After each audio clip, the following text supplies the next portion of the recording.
Teman-temanku, Shalom, berjumpa lagi dalam YouTube channel Tanya Aja, Pasti Ku Jawab. Berikut ini kita akan menyaksikan sebuah video diskusi agama antara apologet Kristen bersama dengan Muslim. Nah, seperti apa diskusinya? Saksikan video ini dari awal sampai habis dan semoga memberikan pencerahan ya. Kita kan beragam ya.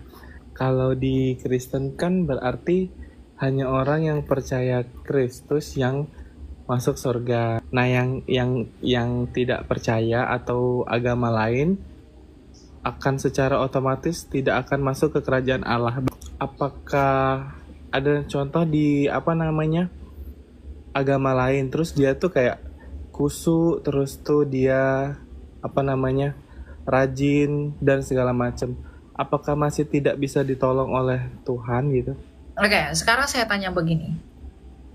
Sebaik-baiknya orang dia punya dosa atau enggak? Kayaknya ada, kan nggak ada manusia yang suci. Betul.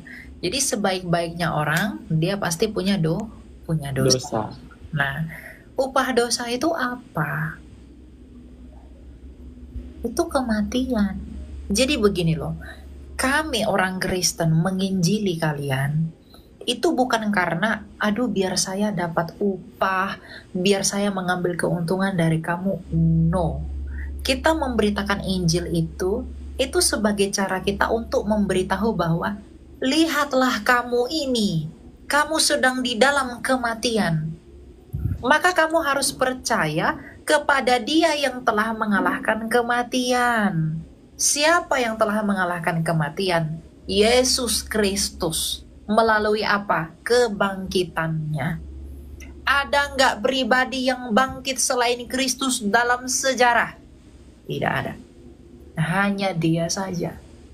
Yang artinya kalau Dia saja bisa mengalahkan kematian itu, lalu mengapa kita yang pasti mati itu tidak beriman kepada Dia yang hidup kembali? Apa yang mau tanya, Pak? Kan di Alkitab kan jelas katanya Yesus bertuhankan Bapa kan, Tuhan Bapa gitu. Enggak ada Yesus bertuhankan Bapa. Yesus adalah Tuhan. Tapi kan jelas di situ katanya ada di ayat-ayat di Alkitab yang katanya. Mana ayatnya? Mana? Cari dulu, searching dulu kecuali karena saya tidak baca Alkitab. Oke. Terus mau tanya apa? Ya tentang itu sih, kan setahu ada ayat-ayat di mana katanya kamu orang apa? Yesus. Orang Kristen atau bukan Kristen? Non. Oh, non Kristen. Apa agamamu? Islam. Oh, Islam. Udah kuduga itu. Nah, terus Yesus kamu Ya, bilang itu bukan kan. Tuhan. 1 Korintus 8 ayat 6. Bagi kita hanya ada satu Allah saja yaitu Bapa, dan satu Tuhan yaitu Yesus. Jadi Satu. Yesus itu Tuhan. Yesus adalah Tuhan. Hakikatnya adalah Allah, gelarnya adalah Tuhan. Jadi kamu harus bedakan apa hakikat, apa gelar. Tuhan itu gelar, Allah itu hakikat, Allah itu bukan nama. Kamu kan di Islam, kan kamu Allah itu kan nama. Nah, di dalam iman Kristen dan Yahudi Allah itu bukan nama.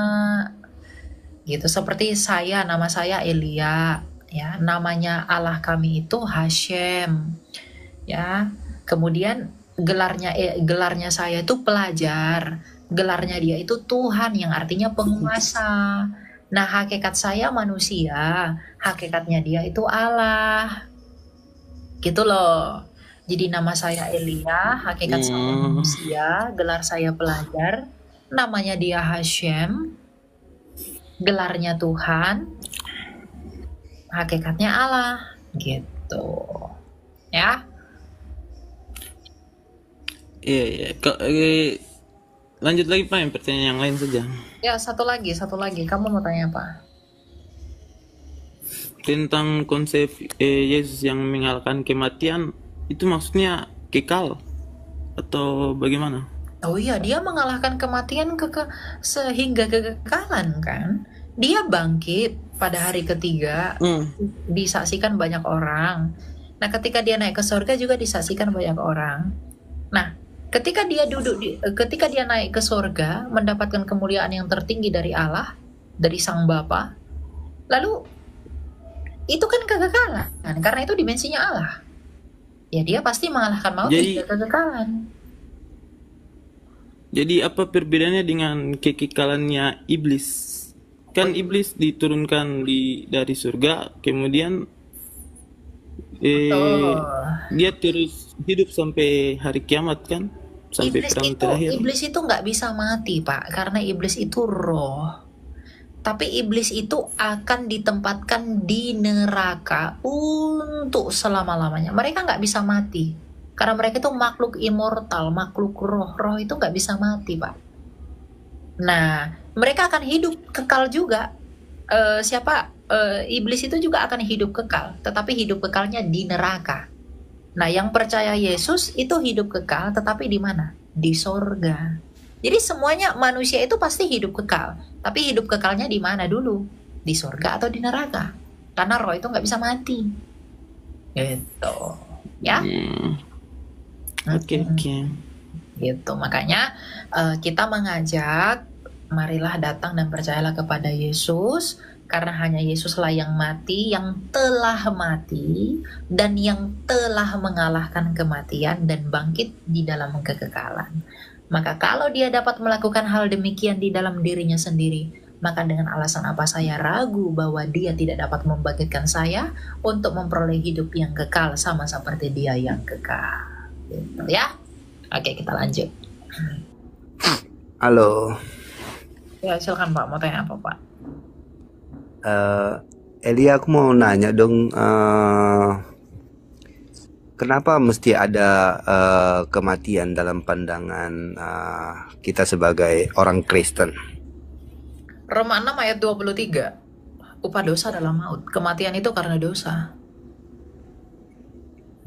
Manusia, Tuhan itu tidak pernah menciptakan manusia untuk mengalami kematian. Jadi Tuhan nggak pernah ciptakan Elia untuk mati sampai usia 70 tahun. Untuk mati sampai usia 80 tahun. Sejak semula untuk memenuhi tujuan Allah, Kejadian 1 ayat 28, bahwa kita berkuasa atas bumi ini, itu untuk tujuan yang kekal. Bukan untuk waktu yang sementara, tetapi apa yang membuat kita mengalami kematian? Dosa. Sebab Roma 6 ayat 23, upah dosa adalah maut. Jadi Tuhan kita itu bukan Tuhan yang buat kita mengalami kematian. Enggak ada Tuhan kita itu ciptakan kita mati lalu nyawanya dicabut-cabut lah, atau nyawanya diambil-ambil. Enggak ada itu. Manusia diciptakan untuk hidup. Makanya Kejadian 1 ayat 26, kita diciptakan menurut gambar dan rupa Allah. Kita itu diberi bibit ilahi sejak semula dicipta. Makanya kita bisa hidup. Allah itu hidup, kita pun hidup. Allah itu berpribadi, kita pun berpribadi. Allah itu berakal budi, kita pun berakal budi. Allah itu memiliki roh, kita pun diberikan roh menurut kinerja dan kuasa rohnya yang menghidupkan. Ayub 33 ayat 4. Jadi kematian itu terjadi kenapa? Karena kita sudah tercemar oleh karena kuasa. Kuasa apa? Kuasa dosa. Karena dosa itu tidak bisa bersatu dengan yang kudus, maka lawannya yang kudus adalah dosa. Nah, kalau yang kudus itu adalah hidup, maka yang tidak kudus adalah mati. Maka Allah yang hidup adalah Allah yang kudus, maka kita yang berdosa adalah orang-orang yang mati. Jadi nggak ada Tuhan ciptakan manusia untuk alami kematian, tuh nggak pernah. Tuhan ciptakan kita untuk memiliki hidup. Makanya tujuan Tuhan Yesus datang ke dunia ini adalah untuk memulihkan kembali rancangan yang semula dari penyelewengan manusia di dalam dosa. Makanya Tuhan Yesus berkata, akulah kebangkitan dan hidup. Akulah hidup itu. Akulah terang dunia. Yang artinya di dalam Tuhan Yesus, kita yang sudah mati oleh karena dosa, kita bisa memperoleh hidup di dalam hidupnya Dia yang sempurna itu. Makanya di langit bumi baru nanti kita akan kembali seperti keadaan Adam dan Hawa di mana maut tidak ada lagi. Gitu. Jadi kematian itu ada, bukan Tuhan yang buat, tapi kita sendiri yang membuat kita mati oleh karena dosa-dosa kita. Dan dosa kita itu tidak dapat bersatu dengan Dia yang kudus itu, maka konsekuensi lawannya hidup itu adalah kematian. Makanya kita mati. Oke, jadi kalau misalnya ketika manusia itu mati, ini kita bicara soal Kristen ya, kita yang meninggal di dalam kekristenan. Ketika kita itu sudah meninggal, apakah yang meninggal ini langsung kayak misalnya dia yang berdosa langsung dijatuhkan ke neraka atau gimana sih setelah kita meninggal?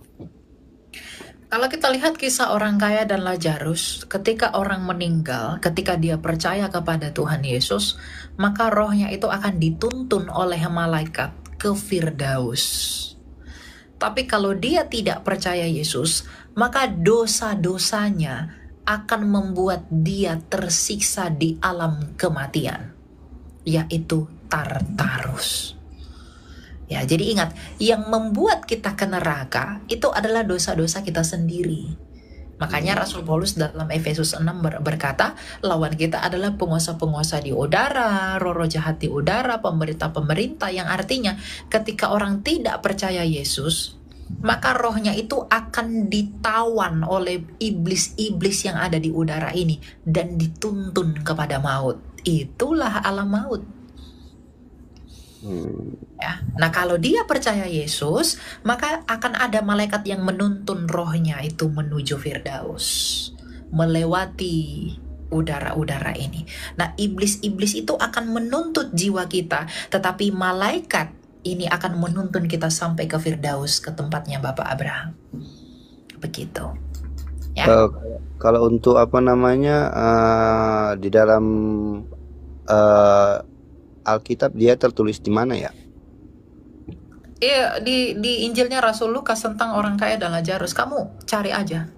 Orang kaya dan Lazarus, lalu Yohanes 8 ayat 24, Tuhan Yesus berkata, kalau kamu tidak percaya bahwa akulah dia, kamu akan mati dalam dosamu. Lalu mengenai Tartarus, 1 Petrus 2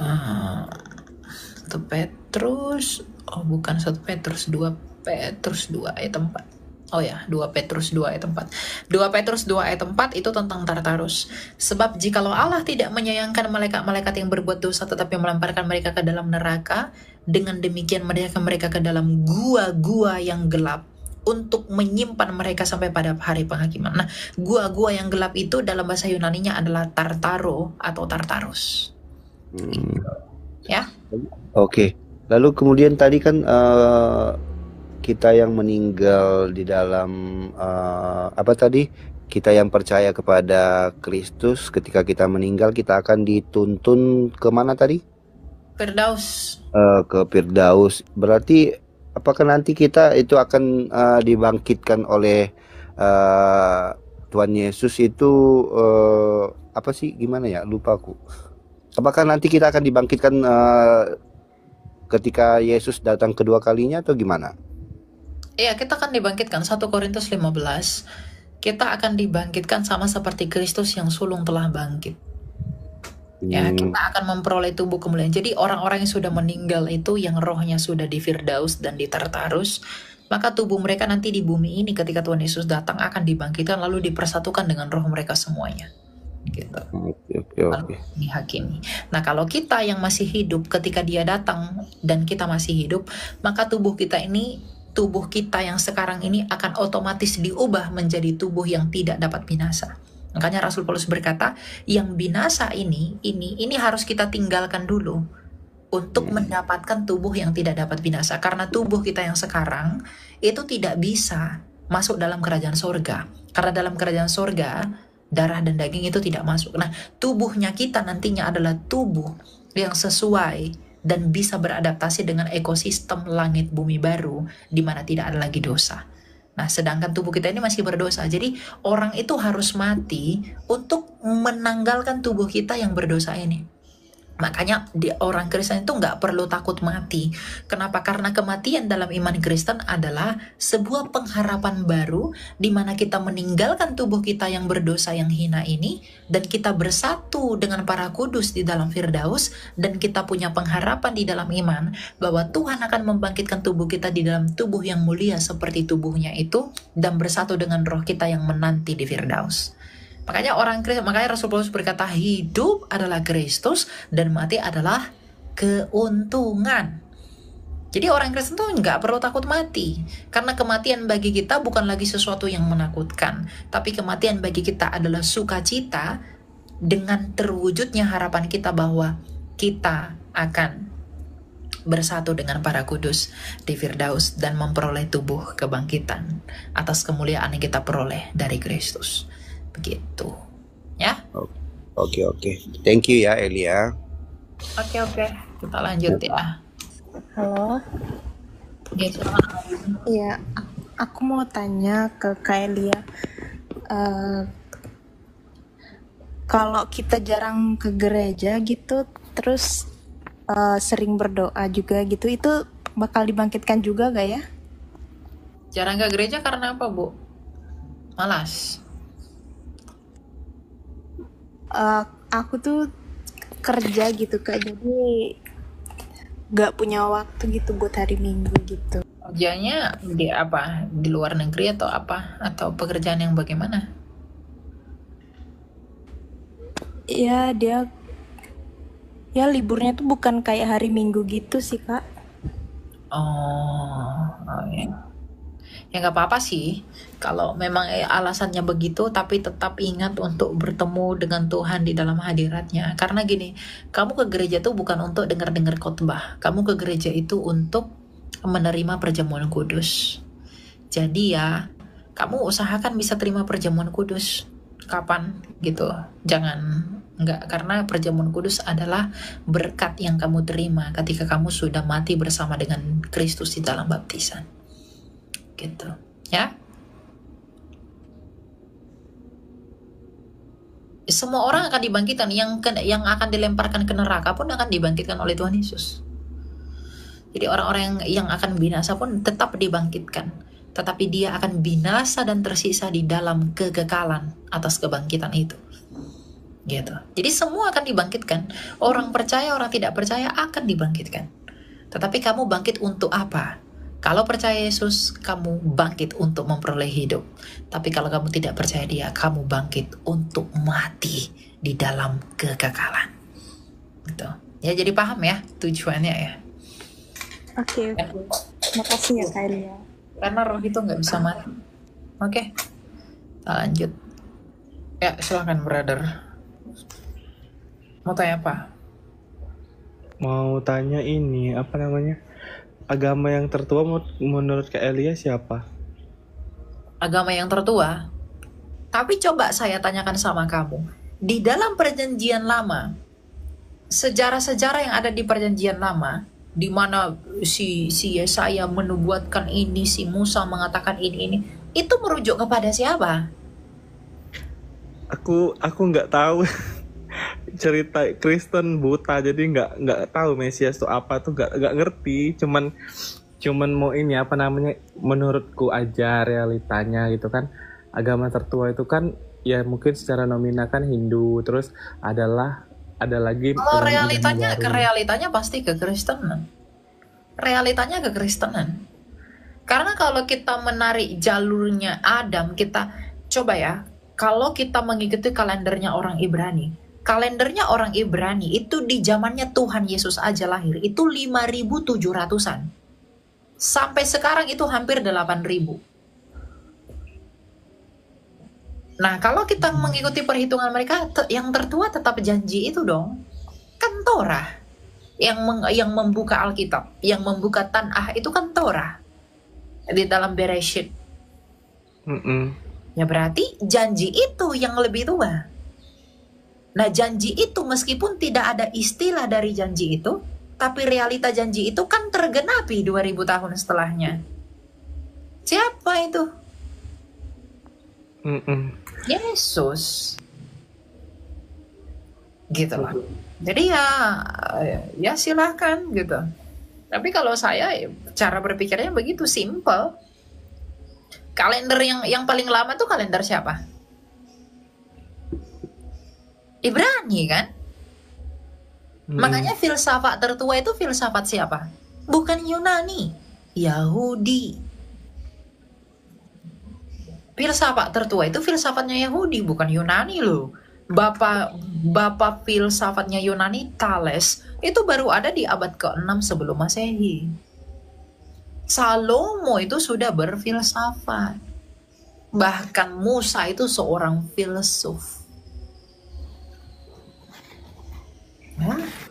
Ya, kalian mau tanya lagi satu boleh?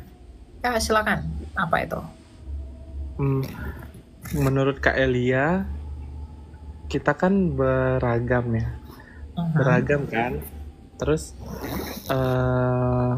kalau di Kristen kan berarti hanya orang yang percaya Kristus yang masuk surga, bener nggak? Kerajaan Allah. Nah, yang tidak percaya atau agama lain akan secara otomatis tidak akan masuk ke kerajaan Allah, bener nggak? Betul. Nah, apakah ada contoh di agama lain, terus dia tuh kayak kusu, terus tuh dia rajin dan segala macam, apakah masih tidak bisa ditolong oleh Tuhan gitu? Oke, sekarang saya tanya begini. Sebaik-baiknya orang dia punya dosa atau enggak? Kayaknya ada, kan nggak ada manusia yang suci. Betul. Jadi sebaik-baiknya orang dia pasti punya dosa. Nah, upah dosa itu apa? Itu kematian. Jadi begini loh, kami orang Kristen menginjili kalian itu bukan karena biar saya dapat upah, biar saya mengambil keuntungan dari kamu. No. Kita memberitakan Injil itu sebagai cara kita untuk memberitahu bahwa lihatlah kamu ini, kamu sedang di dalam kematian. Maka kamu harus percaya kepada Dia yang telah mengalahkan kematian. Siapa yang telah mengalahkan kematian? Yesus Kristus. Melalui apa? Kebangkitannya. Ada nggak pribadi yang bangkit selain Kristus dalam sejarah? Tidak ada. Hanya Dia saja. Yang artinya kalau Dia saja bisa mengalahkan kematian itu, lalu mengapa kita yang pasti mati itu tidak beriman kepada Dia yang hidup kembali? Gitu loh. Jadi kita itu percaya, makanya saya selalu bilang sama orang, tujuan kamu bertuhan itu apa? Kamu baik, oke, kamu baik. Tapi kamu punya dosa. Kalau kamu berharap Tuhan mengupahimu sorga karena perbuatan baikmu, lalu bagaimana dengan kejahatanmu? Apakah Tuhan tidak mengupahinya juga dengan kematian? Lalu bagaimana porsinya? Oh, ada orang berkata, tapi kok dicuci dulu di neraka? Dosa-dosanya dibersihkan dulu, dicuci dulu, baru nanti setelah bersih ke sorga. Di mana keadilannya kalau begitu? Kamu dicuci untuk sementara waktu karena dosamu, tapi kamu menikmati sorga untuk selama-lamanya karena perbuatan baikmu. Padahal perbuatan baikmu juga hanya sedikit, perbuatan jahatmu juga hanya sedikit. Dan kamu melakukan yang baik dan yang jahat dalam kurun waktu tertentu. Tapi mengapa Tuhan mengupahi kejahatanmu dengan neraka hanya dengan sekian waktu, tapi memberimu kekekalan atau sorga dengan waktu yang lebih panjang? Di mana keadilannya kalau begitu? Jadi kalau ada orang mengatakan kami dicuci dulu di sorga, di neraka, baru kami masuk sorga, itu bukan keadilan. Itu enggak keadilan Allah. Karena kamu menikmati sorga untuk selama-lamanya, untuk perbuatan baikmu yang kamu enggak lakukan selama-lamanya. Tapi kamu diupahi neraka untuk perbuatan jahatmu yang kamu juga nggak lakukan untuk selama-lamanya. Di mana keadilannya kalau begitu? Nah itu makanya bukan solusi. Yang begitu tuh nggak solusi. Tetapi solusinya adalah percayalah kepada Dia yang telah mengalahkan kematian. Yohanes 10 ayat 17, Tuhan Yesus berkata, "Ehm, Aku memberikan nyawaku bagi domba-dombaku, dan tak seorang pun yang mengambilnya daripadaku." Yohanes 14 ayat 6 berkata, "Akulah jalan dan kebenaran dan hidup."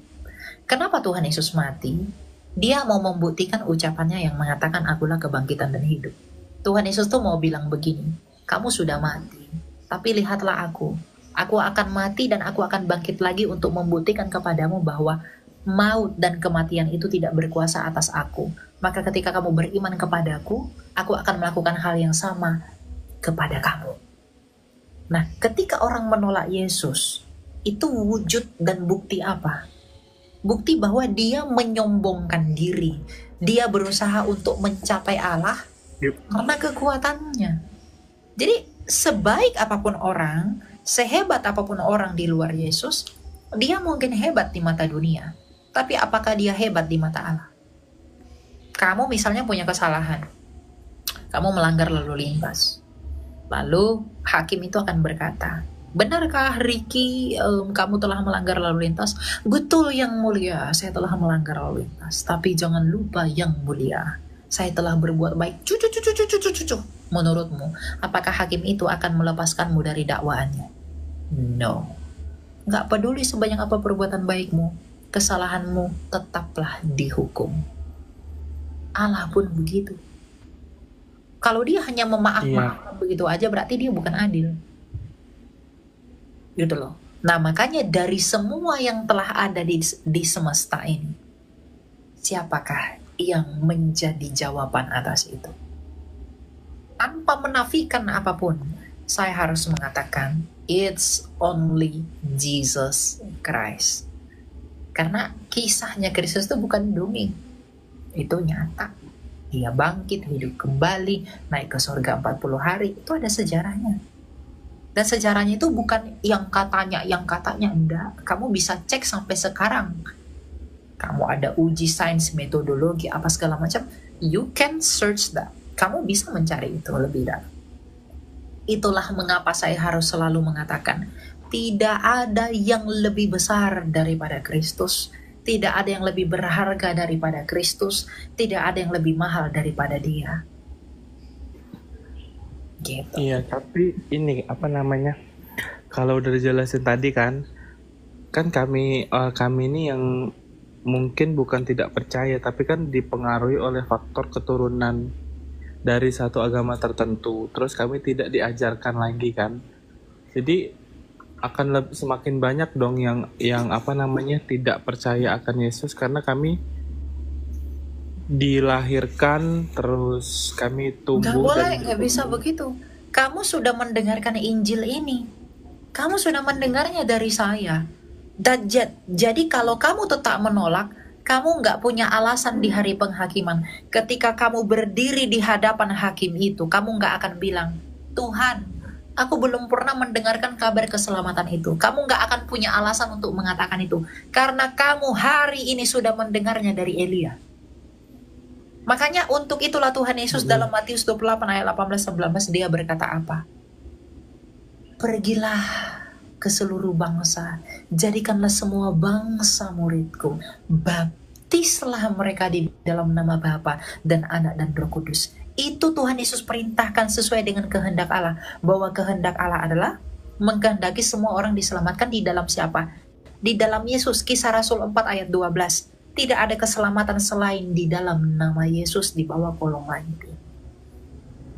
Jadi makanya kita tuh menginjili. Ada yang menginjil sampai ke desa-desa apa segala macam. Kamu pikir kita dapat apa? Kita dapat duit gitu. Emang kamu pikir rasul-rasul itu dapat duit? Mereka jadi kaya gitu dengan menginjili orang? No, tapi karena ada roh Allah di dalam kita, maka roh itu menuntun kita untuk membawa orang kepada apa yang dikehendaki roh. Apa yang dikehendaki roh? Tuhan Yesus berkata, jikalau roh itu datang, ia akan bersaksi tentang aku. Ia tidak akan memuliakan dirinya sendiri. Jadi Roh Kudus yang ada di dalam kami orang percaya itu memampukan kami memberitakan Injil kepada kamu yang belum percaya. Karena roh yang di dalam kami itu mengkehendaki agar kamu diselamatkan sama seperti kami juga beroleh keselamatan itu. Gitu loh. Jadi kami memang dipanggil untuk menginjili orang, brother. Kita nggak dapat apa yang kita dapat. Ya mungkin kita dapat keuntungan-keuntungan tertentu. Tapi setimpal nggak itu dengan kehinaan yang kita peroleh. Tapi justru Tuhan Yesus mengatakan bahwa kamu harus berbahagia oleh karenanya. Lagi pula begini, satu-satunya ajaran di dunia ini yang menentang human desires itu hanya kekristenan. Ada nggak ajaran seperti Kristen yang diajarkan oleh Tuhan Yesus? Kasihilah musuhmu, ampunilah segala sesuatu. Jangan membalas kejahatan dengan kejahatan. Itu menentang keinginan daging kita. Itu menentang dosa-dosa kita loh. Kalau memang kekristenan itu tahayul, dia akan dibuat sedemikian rupa untuk memuaskan telinga manusia. Tapi apakah kekristenan memuaskan telinga manusia? Tidak. Dia malah menghajar, menegur habis-habisan, menelanjangi keberdosaan kita, agar kita sadar dan mengakui bahwa ketidaksempurnaanku harus menuntun aku agar disempurnakan dan dibenarkan oleh karena iman kepada Kristus. Makanya kami rajin menginjili orang.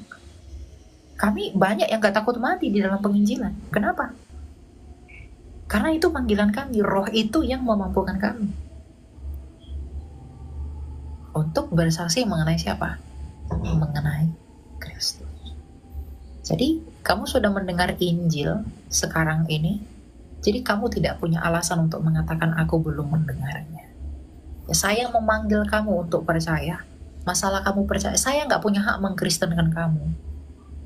Ya, tetapi karena kamu telah mendengar kabar ini, doa saya adalah kamu dipanggil untuk bersatu di dalam yang ilahi melalui Kristus. Tapi kalaupun kamu menolaknya, maka penolakanmu itulah yang akan menghakimi kamu.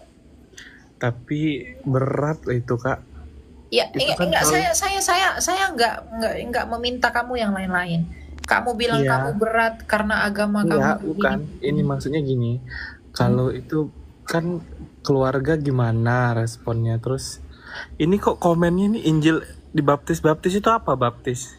Ya, baptis itu kamu dipersatukan dengan Kristus di dalam baptisan. Oh, gereja. Ya, dibaptis dalam air. Baptis dengan air. Kalau orang mau jadi Kristen itu, mau mengikuti Yesus, dia harus dibaptis. Dibaptis itu dia dibaptiskan di dalam air. Itu untuk keselamatan gitu loh. Kalau kamu bilang gimana orang tua apa segala macem dan lain-lain, ya kalau kamu lebih memikirkan keselamatan tubuhmu daripada keselamatan jiwamu, ya itu urusan kamu gitu loh. Karena saya lihat banyak orang juga, orang yang dulunya bukan Kristen sangat dibenci orang tuanya karena jadi Kristen, tapi pada akhirnya orang tuanya mengasihi dan menerima dia ketika dia sudah menjadi Kristen. Kenapa? Karena buah-buah hidupnya itu berbicara tentang siapa dia. Makanya orang jadi Kristen itu berbicara tentang pertobatan. Penolakan oleh dunia itu biasa. Yesus Kristus kami saja itu ditolak oleh dunia ini, padahal dia yang punya dunia ini. Kalau dia saja ditolak oleh ciptaannya sendiri yang dia buat, adakah alasan bagi kita untuk merengek kalau orang tua kita menolak kita? Ingat, orang tua kita menolak kita, keluarga kita menolak kita, karena itu adalah dunia. Tetapi Allah tidak pernah menolak kita, karena dia memanggil semua orang untuk kembali kepada dia di dalam kasih-Nya itu. Gitu. Jadi kamu sudah mengerti, kamu sudah paham Injil itu ya begini. Inti Injil itu saya udah kasih tahu ke kamu tadi, kebangkitan. Tapi iblis akan mengatakan, iblis itu akan berusaha membuat kamu untuk tidak percaya. Percayalah. Sekarang saya tanya sama kamu, yang diserang satanis itu agama apa sih? Hanya Kristen. Hanya Yesus yang diolok-olok penyembah setan. Ada nggak satanis sembah imanmu? Nyalahkan imanmu? Enggak. Kenapa salib yang dibalik-balikkan? Kenapa simbol agama lain yang nggak dibalik-balikkan? Kenapa hanya Yesus yang diolok-olok? Kenapa hanya kekristenan yang dihina dan dianiaya oleh penyembah-penyembah setan itu? Karena dia tahu lawannya siapa. Yang lain itu dia tidak anggap lawan. Yang dia anggap lawannya hanyalah Kristus. Dia begitu benci sama Yesus karena mereka tidak bisa mengalahkan Yesus. Tapi Yesus yang mengalahkan mereka dengan bangkit kembali. Makanya dia menganiaya orang Kristen. Karena dia tidak bisa menganiaya Allah, maka dia menganiaya hak miliknya Allah yang dikasihi Allah, yaitu orang Kristen. Gak ada yang diserang setan. Satanis itu gak ada yang nyerang agama lain selain Kristen. Hanya Kristen yang dia serang. Kami yang sangat dijelek-jelekkan sama mereka. Gak percaya? Cari tahu sendiri. Ada gak yang dilawan mereka selain kami? Gak ada. Gak pernah tuh mereka lawan yang sebelah. Gak pernah tuh mereka lawan yang lain. Cuma kami yang dilawan. Karena mereka tahu lawannya itu siapa. Yang di belakang, setan yang di belakang mereka itu tahu lawannya itu siapa. Roh yang di dalam kami. Kalau di luar negeri itu kan rata-rata Kristen kan? Yang di luar negeri itu. Ya. Terus kalau dilihat dari kehidupan sehari-hari itu kayak ini loh, Kak, kayak nggak sehat, kayak minum-minum, yang ceweknya nggak pakai bajunya kayak gitu. Oh iya, betul. Itu dalam Berarti mereka tidak melakukan perintah Kristus. Nah, Tuhan dalam Kristen itu diperbolehkan ya? Itu Emang dilarang. Pakaian. Enggak. Itu dilarang. Enggak boleh. Itu kan kamu harus bedakan mana hal-hal yang agamis, mana hal-hal yang sifatnya budaya. Barat itu kan itu tradisi barat. Coba lihat di tempatnya Tuhan Yesus emang ada yang begitu. Di Yerusalem emang ada yang pakai bikini-bikini begitu. Itu budaya. Berarti itu budaya mereka, bukan? Tapi mereka kan diajarin kan aturan kan? Ya diajarin, tapi mereka nggak mau dengar. Kalau diajarin berarti nggak mau dengar kalau tetap begitu. Makanya kita nggak boleh mengikuti itu. Kita harus mengikuti ajarannya Kristus. Tuhan Yesus berkata, jagalah kekudusanmu, jagalah hatimu. Kalau bahasa sekarang nih Kristen KTP, bener nggak? Betul. Oh, ya. Gitu. Jadi emang ya mereka lebih menjunjung tinggi budayanya daripada hanya KTP-nya aja Kristen, tapi ya melakukan hidup seperti orang-orang ya bukan Kristen gitu lah. Kan siapapun bisa ngaku Kristen. Setan pun bisa ngaku Kristen. Tapi apakah buahnya? Kan Tuhan Yesus dalam Matius 7 berkata, dari buahnya lah kamu kenal mereka. Kalau kita melihat begitu gaya mereka ya, berarti mereka bukan Kristen sejati. Tapi mencoreng citra Kristen ya itu tuh. Ya mereka akan dituntut di penghakiman, di hari penghakiman untuk itu. Itu bukan urusan kita, itu urusan dia dengan Tuhan. Tuhan yang akan menghakimi dia, bukan saya. Saya nggak berhak menghakimi, tapi Firman yang menghakimi mereka. Yoi, satu lagi Kak. Ini agak kocak tapi penasaran. Sinterklas itu ada apa enggak? Sinterklas itu terinspirasi dari bapak gereja bernama Santo Nikolaus.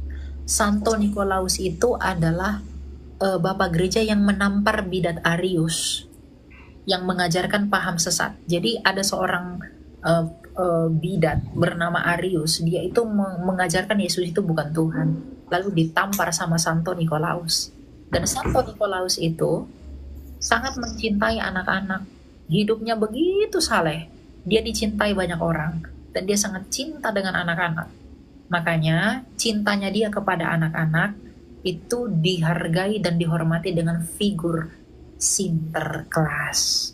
Makanya Sinterklas itu identik dengan anak-anak, hadiah lah, kado-kado apa segala macam. Oh, jadi bukan malaikat? Bukan, itu Kok manusia kayak kita. Kok di animasi kayak terbang dari langit pakai kereta? Namanya juga animasi.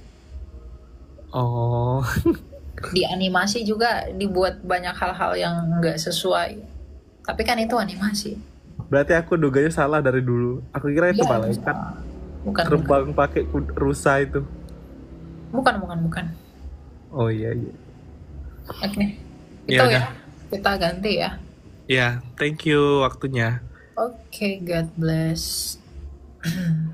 Puji Tuhan, kita sudah bersama-sama menyaksikan dan mendengarkan diskusi lintas agama antara apologet Kristen Elia Miron bersama dengan Muslim.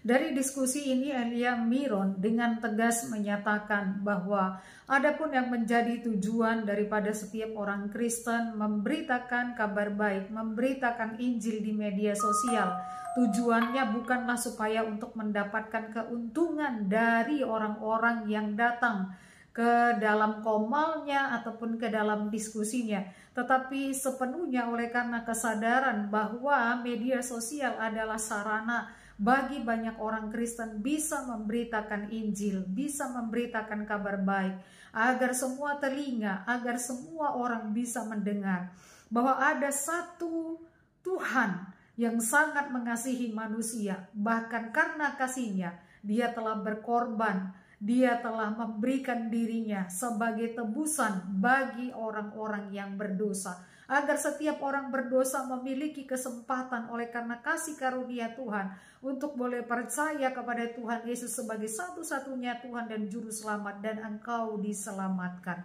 Karena itu teman-teman, teruslah belajar, teruslah mendengarkan akan setiap firman Tuhan yang disampaikan melalui akan media sosial. Biarlah melalui media sosial banyak orang boleh mengenal, boleh mendengar, mengenal, dan menerima Tuhan Yesus sebagai Tuhan dan Juru Selamat. Karena setiap kita orang percaya dipanggil untuk menjadi saksi Tuhan, menjadi berkat bagi banyak orang. Dan kiranya teman-teman semua juga terus berusaha bersama-sama menjadi berkat. Tuhan Yesus memberkati.